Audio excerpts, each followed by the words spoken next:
Je peux vous retrouver l'email exact, mais outre le CERFA, il y a de mémoire 4 documents, 3 ou 4 documents qui sont demandés. Et vous êtes sur un montant de 650 000 euros, c'est celui-là? On est sur 635 000. Ah non, non, pas du tout. On est sur un montant. On est sur un montant de une demande de subvention à financer à 100% pour une première année à 635 000 euros. C'est ça, c'est ce que je viens de vous dire. 635 000 euros. Oui, pour la première année. Oui, oui, oui. Oui, pardon, d'accord. Excusez-moi. Bon, voilà. J'étais en train de vérifier en même temps que... Oui, j'étais 1,5 million et sur la première année, 635 000 euros. Gardez l'attention du président. Voilà, donc on est bien d'accord.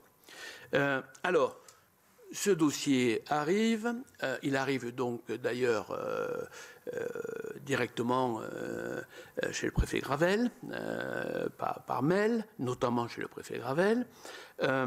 Et ensuite, comment finalement se déroule le débat entre finalement cette réception de premier dossier, si je puis dire.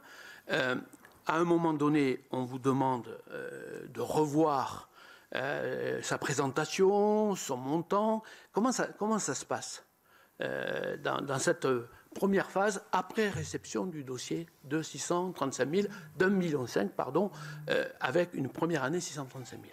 Alors, ce que je vous disais tout à l'heure, dès le moment où le 9 avril, Cyril Caronagaran envoie au CIPDR cette demande de subvention telle que validée politiquement par le cabinet de Mme Schiappa, je laisse Cyril Caronagaran traiter avec ses interlocuteurs au CIPDR. Nous n'allons plus avoir aucune nouvelle.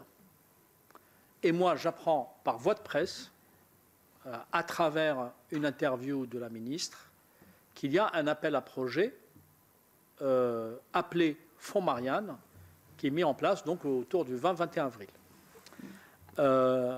Quelques jours plus tard, je crois 4-5 jours plus tard, Cyril Caronagaran, désolé, je ne sais pas s'il m'a contacté par email ou par téléphone, me dit qu'il a reçu une communication du CIPDR l'invitant à reformuler la candidature du 9 avril en l'intégrant, en répondant au projet appelé Fonds Marianne. Pour moi, je ne trouve rien à redire. C'est une question d'habillage administratif. À ce stade, il n'y a rien qui me choque. J'aurais dû peut-être être un peu plus vigilant, parce qu'à partir de là, on va rentrer dans un processus. Tout à l'heure, j'ai utilisé un mot lourd. J'estime avoir été piégé, j'estime avoir été instrumentalisé.